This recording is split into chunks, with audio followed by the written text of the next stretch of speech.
A viúva frágil foi ignorada a noite toda, até o chefe da máfia coreana tomar sua mão. Repete esse título na sua mente, porque o que você está prestes a descobrir não é só uma história de amor proibido, nem um simples conto de redenção.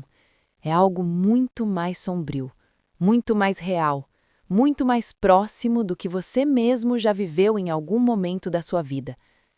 Quantas vezes você se sentiu invisível numa sala cheia de pessoas? Quantas vezes você sorriu por fora enquanto algo dentro de você se quebrava em silêncio? Se você já soube o que significa ser aquele que ninguém vê, aquele que ninguém ouve, aquele que todos ignoram com aquela crueldade educada que dói mais do que qualquer insulto, então essa história foi feita para você. Soo-yeon tinha 43 anos, cabelo preto que começava a ficar grisalho nas têmporas e mãos que tremiam levemente, não de idade, mas de anos carregando sozinha um peso que nenhum homem naquela sala se dignou a notar. Ela havia perdido o marido 3 anos antes. Um homem bom, dizem. Um homem que a amava, dizem. Mas os que dizem isso nunca viram como ela chorava no banheiro para não acordar os filhos. Naquela noite, numa recepção de gala em Seul, onde o luxo escorria por cada canto, Soo-yeon estava de pé junto à janela com uma taça de vinho que não havia provado, olhando para a cidade iluminada como se buscasse nas luzes alguma resposta que mais ninguém conseguia lhe dar. Os empresários conversavam entre si. As esposas riam com aquela risada perfeitamente ensaiada. Os garçons rodeavam ela sem olhar para ela. E ela, invisível, completamente invisível. Até sentir uma presença, pesada, calma, perigosa. E uma voz grave, com aquele sotaque do sul da Coreia que carrega séculos de histórias não contadas, disse baixinho: "Você tá de pé sozinha há 2 horas. Isso exige coragem ou dor demais. Fica até o final, porque o que aconteceu depois vai mudar a forma como você enxerga o silêncio, a solidão e as pessoas que o mundo escolhe ignorar. Para entender por que aquela noite foi diferente, você precisa entender quem Soo-yeon realmente era e por que o mundo havia decidido, sem consultá-la, que ela não importava mais. Ela não era uma mulher ordinária, mesmo que todos a tratassem como se fosse. Ela havia sido médica, cirurgiã, para ser exata, uma das melhores do Hospital Nacional de Seul por quase 15 anos. Suas mãos, aquelas mesmas mãos que naquela noite seguravam sem força uma taça de cristal, tinham salvado mais de 300 vidas, tinham costurado corações, tinham detido hemorragias que os livros de medicina diziam ser impossíveis de deter. Mas quando o marido morreu, algo no sistema decidiu que ela não era mais a cirurgiã brilhante. Ela era agora a pobre viúva do Dr. Park. E esse rótulo, invisível, mas pesado como chumbo, começou a esmagá-la. Ela largou a cirurgia, não porque quisesse, mas porque a pressão de ser mãe solo, de sustentar uma casa, de responder às perguntas dos filhos sobre por que o papai não voltaria, a consumiu, de maneiras que nenhum livro de medicina explica. Seus colegas a convidavam por obrigação, seus amigos ligavam cada vez menos, e a família do marido, aquela família que no funeral prometeu estar sempre para ela, desapareceu, com a mesma velocidade com que o incenso do velório se dissipou no ar. Soo-yeon aprendeu a viver nas margens, a ocupar o menor espaço possível, a não pedir, a não precisar. Porque nesse mundo, quando uma mulher de certa idade começa a precisar, ela vira um fardo. E ela havia decidido, conscientemente, não ser um fardo para ninguém. Você conhece alguém assim? Ou talvez você mesmo já tenha tomado essa decisão em algum momento da sua vida, a decisão de se encolher para não incomodar? Naquela noite na gala, ela estava lá só porque a cunhada insistiu. "Vai te fazer bem sair", ela disse, e Soo-yeon foi, não porque acreditasse nisso, mas porque já não tinha energia suficiente para discutir. Vestiu o único vestido elegante que ainda tinha da vida de antes, escuro, discreto, como ela. E entrou naquele salão sem saber que naquela noite algo antigo e perigoso ia vê-la, realmente vê-la, pela primeira vez em anos. Kang Tae-jin não era o tipo de homem que aparece em eventos de gala por acidente. Cada movimento que fazia era calculado, cada palavra que pronunciava tinha um peso específico. Tinha 51 anos, ombros largos sobre um terno preto que custava mais do que Soo-yeon ganhava em um mês como médica, e uma cicatriz fina que corria da mandíbula esquerda até a comissura dos lábios, tão discreta que a maioria nunca notava, mas tão eloquente para quem sabia ler homens que contava uma história inteira sem dizer uma palavra. Era o chefe. Não o tipo de chefe que assina documentos num escritório, o tipo de chefe que entra numa sala e o ar muda. As pessoas que realmente sabiam quem era Kang Tae-jin falavam dele em voz baixa, mesmo quando estavam sozinhas. Ele havia construído seu império desde os 18 anos, nos becos escuros de Busan, onde aprendeu que o mundo não tem regras, só tem poder. E quem tem poder decide quais são as regras. Mas aqui tem algo que ninguém esperava de um homem como ele. Kang Tae-jin observava, sempre, a todos. Era uma habilidade que desenvolveu por pura necessidade de sobrevivência e que com os anos se transformou em algo parecido com um sexto sentido. Ele conseguia entrar numa sala e em 30 segundos saber quem estava mentindo, quem estava com medo, quem queria algo e quem estava destruído por dentro. E naquela noite, entre os empresários com seus sorrisos de plástico e as esposas com seus vestidos de grife, a primeira coisa que os seus olhos encontraram foi uma mulher de pé junto à janela, sozinha, com uma taça que não bebia, com os olhos fixados na cidade, mas o olhar em outro lugar completamente diferente. Ele a observou por 20 minutos antes de se mover. Outros teriam se aproximado antes, por curiosidade, por galanteria falsa, pelo instinto masculino de conquistar.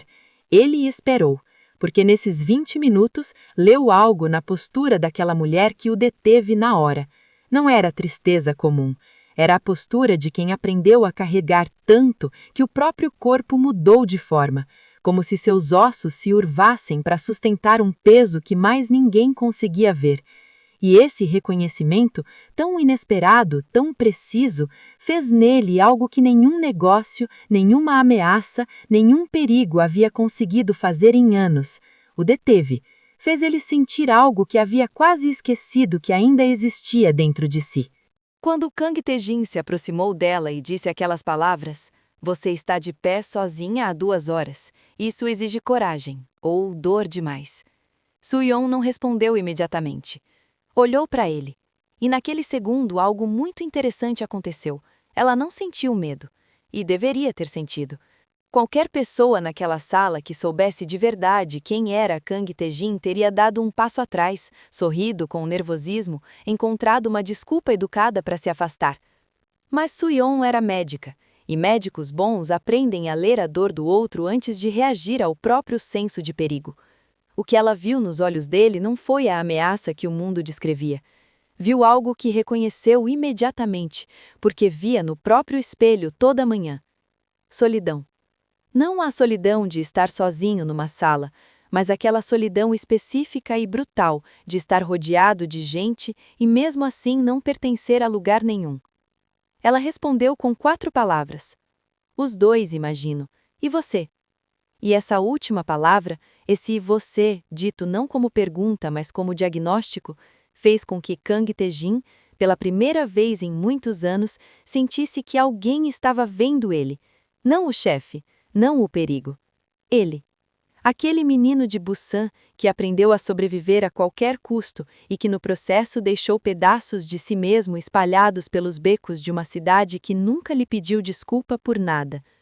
Eles se sentaram, não no centro do salão, onde todos podiam ver e julgar e especular, mas num canto pequeno, junto à janela, com a cidade de Seul piscando lá fora como se soubesse que o que estava prestes a acontecer precisava de testemunhas silenciosas.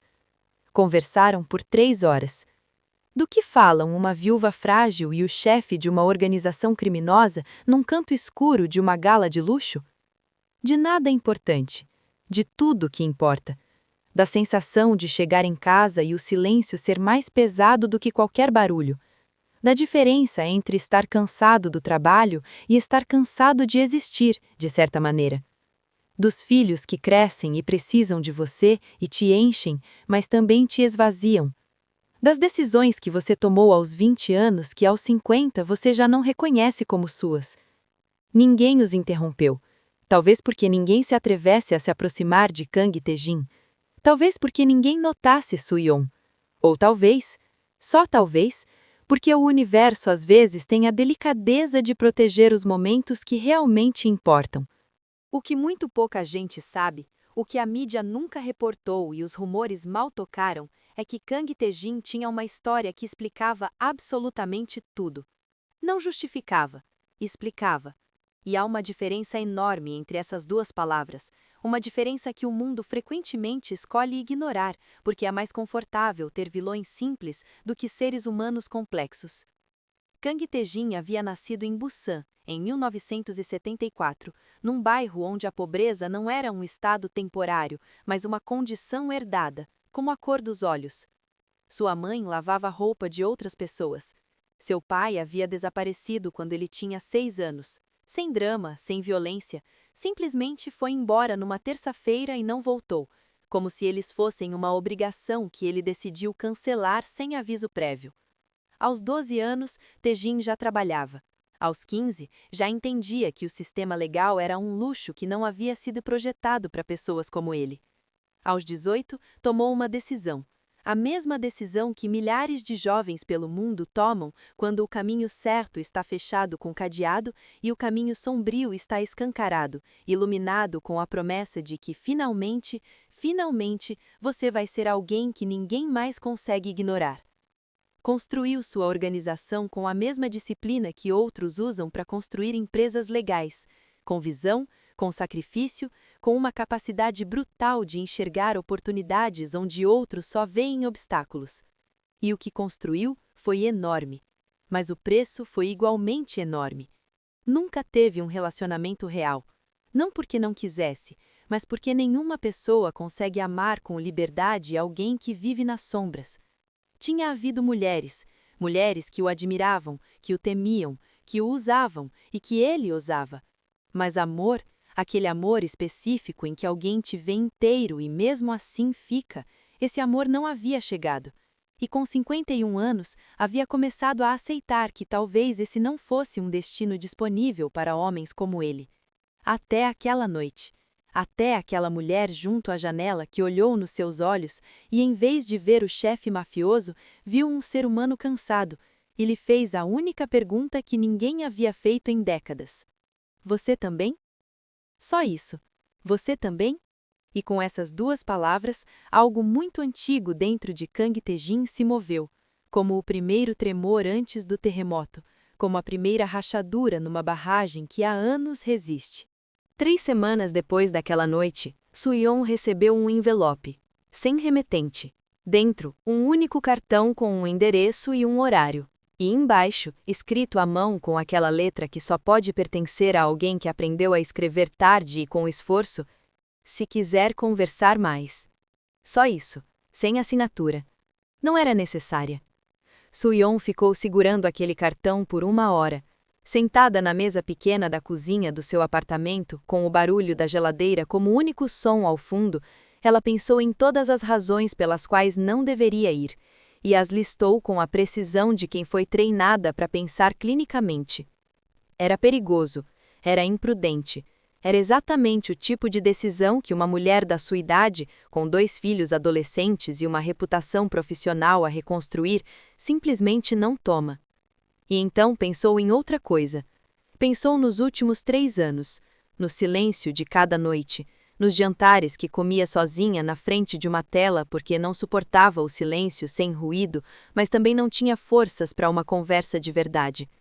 Nas vezes que os filhos perguntavam: "Você tá bem, mãe?" E ela respondia que sim, com aquele sorriso que médicos aprendem a colocar da mesma forma que se coloca uma máscara cirúrgica, automaticamente, eficientemente, sem que nada do que acontece por dentro vaze para fora. Pensou em ter 43 anos, não ser velha, em ter salvado 300 vidas e não conseguir salvar o próprio silêncio. E então pegou o cartão, colocou na bolsa e continuou com o seu dia. Naquela tarde buscou o endereço, um restaurante privativo em Gangnam. Fachada discreta, sem nome visível da rua, o tipo de lugar em que você não chega por acidente. Ela foi. Vestiu-se de forma simples, chegou 10 minutos antes do horário marcado, porque era médica, e médica não chega atrasada. Ele já estava lá, sozinho, sem seguranças à vista, embora ela soubesse instintivamente que estavam por perto. Com uma chaleira fumegando sobre a mesa e 2 xícaras já servidas. Ele a olhou quando ela entrou, e não sorriu daquela forma que os homens sorriem quando sentem que ganharam algo. Ela olhou da forma como alguém olha para uma pessoa que esperava com algo parecido com esperança, e com muito medo de se decepcionar. E Soo-yeon entendeu, naquele instante, que esse homem era perigoso de maneiras que os becos de Busan jamais lhe haviam ensinado. Era perigoso porque era real, e o real, nessa altura da sua vida, era a coisa mais assustadora que ela poderia enfrentar. É aqui que a história se torna algo que nenhuma manchete de jornal, nenhuma fofoca de gala, nenhuma conversa de elevador conseguiria capturar corretamente. Porque o que aconteceu entre Kang Tae-jin e Soo-yeon nos 4 meses seguintes não foi um romance no sentido em que a cultura popular entende romance. Não houve declarações dramáticas, não houve gestos extravagantes pagos com dinheiro escuro. Houve, em vez disso, algo muito mais difícil e muito mais valioso. 2 adultos destruídos de maneiras diferentes, aprendendo lentamente a estar na mesma sala sem fingir. Ele começou a lhe contar coisas, não segredos da sua organização. Kang Tae-jin era inteligente demais e velho demais para confundir intimidade emocional com imprudência operacional. Contava outras coisas. Falou da mãe, que morreu enquanto ele não conseguia chegar a tempo porque estava em outra cidade administrando uma crise que não podia nomear em voz alta. Falou do único amigo de verdade que havia tido, um homem chamado Dong-hyun, que morreu aos 32 anos de uma forma que Tae-jin não descreveu em detalhes, mas que Soo-yeon, com seus anos de medicina de emergência, entendeu completamente. Falou do momento exato em que decidiu que não ia mais sentir, porque sentir era um luxo que sua vida não podia se permitir, e de como essa decisão o havia salvado e destruído em proporções iguais. E Soo-yeon ouvia, com aquela qualidade de atenção que os melhores médicos desenvolvem e que tem muito pouco a ver com medicina e muito a ver com humanidade. Não o julgava, não o absolvia, o ouvia. E então ela também falava. Contou sobre a noite em que o marido morreu, não a versão oficial que havia repetido 100 vezes, mas a real, a das 3 da manhã, quando o médico de plantão explicou que não havia mais nada a fazer, e ela, que era médica, que sabia exatamente o que aquelas palavras significavam, ficou paralisada, como se ninguém jamais lhe tivesse explicado o que era a mortalidade. Contou sobre os filhos e sobre o terror específico de amá-los tanto que às vezes o amor parecia uma dívida que você nunca conseguiria pagar por completo. Contou sobre o dia em que tentou voltar para a cirurgia e sua mão tremeu sobre um paciente e ela teve que sair da sala de cirurgia e sentar no chão do corredor e chorar sem fazer barulho por 12 minutos antes de conseguir se levantar. Kang Tae-jin ouviu tudo isso sem desviar os olhos dela, e no fim disse algo que Soo-yeon não esperava.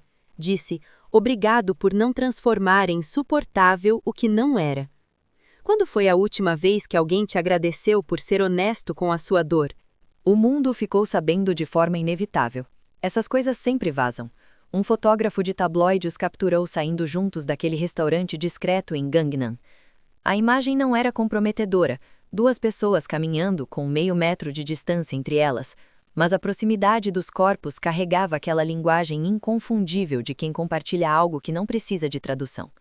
No dia seguinte, a manchete dizia: o chefe mafioso mais temido da Coreia e uma viúva anônima? E um mundo, aquele mesmo mundo que havia ignorado completamente Soo-yeon por 3 anos, de repente descobriu que ela existia.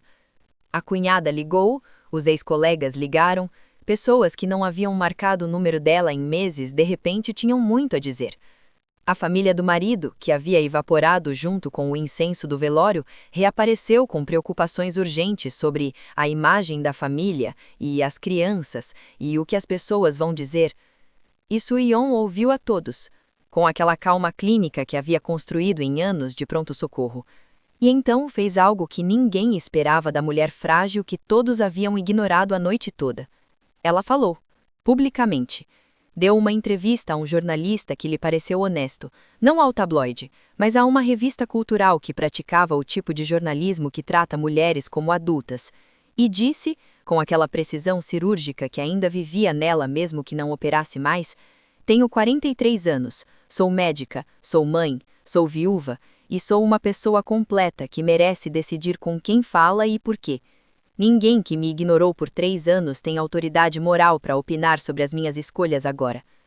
A entrevista viralizou, não por escândalo, mas porque milhões de mulheres, de idades diversas, de países diferentes, reconheceram naquelas palavras algo que haviam sentido, mas nunca souberam colocar em linguagem.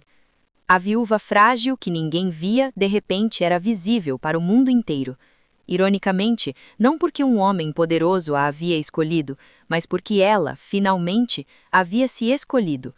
E Kang Tae-jin, quando leu a entrevista, fez algo que seus associados nunca tinham visto ele fazer. Riu. Não a risada calculada que usava nos negócios, uma risada real, breve, de quem reconhece algo genuíno quando vê. E então mandou uma mensagem com apenas 4 palavras. Isso foi tudo você. Tem algo nessa história que vai muito além do romance proibido ou da fascinação que o mundo tem pelo poder e pelo perigo. Tem uma verdade aqui que dói de uma forma específica, porque é o tipo de verdade que você reconhece imediatamente, não porque alguém te explicou, mas porque você já a conhecia por dentro. O mundo tem uma maneira sistemática e quase inconsciente de tornar certas pessoas invisíveis. Mulheres depois de certa idade, os que carregam lutos que já deveriam ter superado, os que escolhem não gritar a própria dor porque aprenderam, de formas diversas e dolorosas, que gritar não muda nada. E essas pessoas aprendem a ocupar menos espaço, a falar mais baixo, a sorrir nos momentos certos, a estar presentes de forma tão discreta que eventualmente o mundo para de ajustar o olhar para encontrá-las. Soo-yeon era essa pessoa. E o que Kang Tae-jin fez naquela noite, aquele gesto de caminhar até a janela e dizer em voz alta o que todos os outros haviam escolhido não ver, não foi um ato romântico no sentido convencional. Foi um ato de reconhecimento humano, daqueles que acontecem raramente e, quando acontecem, mudam algo permanentemente em quem os recebe. Porque ser visto, realmente visto, por alguém que não tem nenhuma obrigação de te ver, é uma das experiências mais poderosas que um ser humano pode ter. E aqui está a pergunta que essa história está realmente fazendo. A que está por baixo de todo o drama e a tensão e a música escura. Quantas pessoas na sua vida estão de pé junto a uma janela, sozinhas, segurando uma taça que não bebem, esperando que alguém se dê ao trabalho de enxergar o que todos os outros escolheram ignorar? E quantas vezes essa pessoa foi você? Porque essa história não é sobre uma viúva e um chefe mafioso em Seul. É sobre a diferença devastadora entre estar numa sala e ser visto nessa sala. É sobre o que acontece com o corpo humano quando finalmente, depois de anos de invisibilidade, alguém diz em voz alta o que você acreditava que ninguém mais conseguia perceber. É sobre o valor, quase escandaloso na sua simplicidade, de ser tratado como alguém que importa.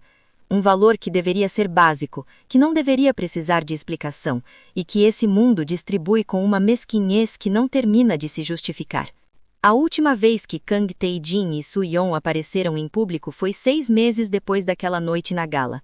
Não há fotos desse momento, não havia jornalistas. Só as pessoas que estavam presentes sabem o que aconteceu, e nenhuma delas falou. O que se sabe é que Soo-yeon voltou para a medicina, não para a cirurgia. Talvez nunca volte para a cirurgia, e tudo bem também. Abriu um consultório de clínica geral num bairro de classe média em Seul, o tipo de bairro onde os pacientes não têm plano premium, e onde os médicos que chegam até lá o fazem porque escolheram as pessoas em vez do prestígio. Seus pacientes falam dela com aquela mistura de respeito e carinho que só gera quem te trata como um adulto completo, em vez de um problema a resolver. Seus filhos dizem que ela voltou a rir de verdade. Não aquela risada de esforço que colocava para eles não se preocuparem, mas a risada inesperada que surge quando algo genuinamente te surpreende de uma forma boa. E Kang Tae-jin, segundo quem o conhece, continua sendo quem sempre foi, em termos de poder e de mundo. Mas algo nele mudou de maneiras que não se medem em negócios ou influência.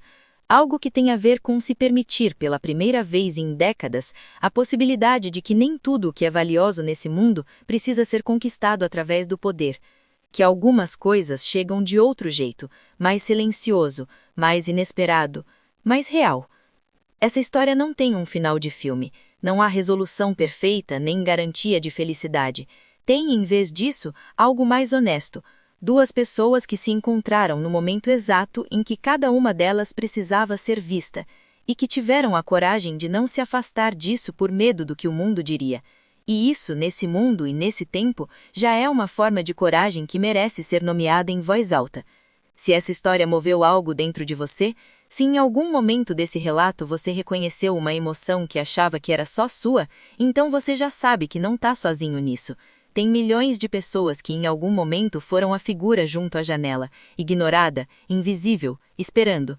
E se você quer mais histórias como essa, histórias que não têm medo de ir aos lugares sombrios porque sabem que a verdade também mora lá, se inscreve no canal, ativa o sininho e conta pra gente nos comentários.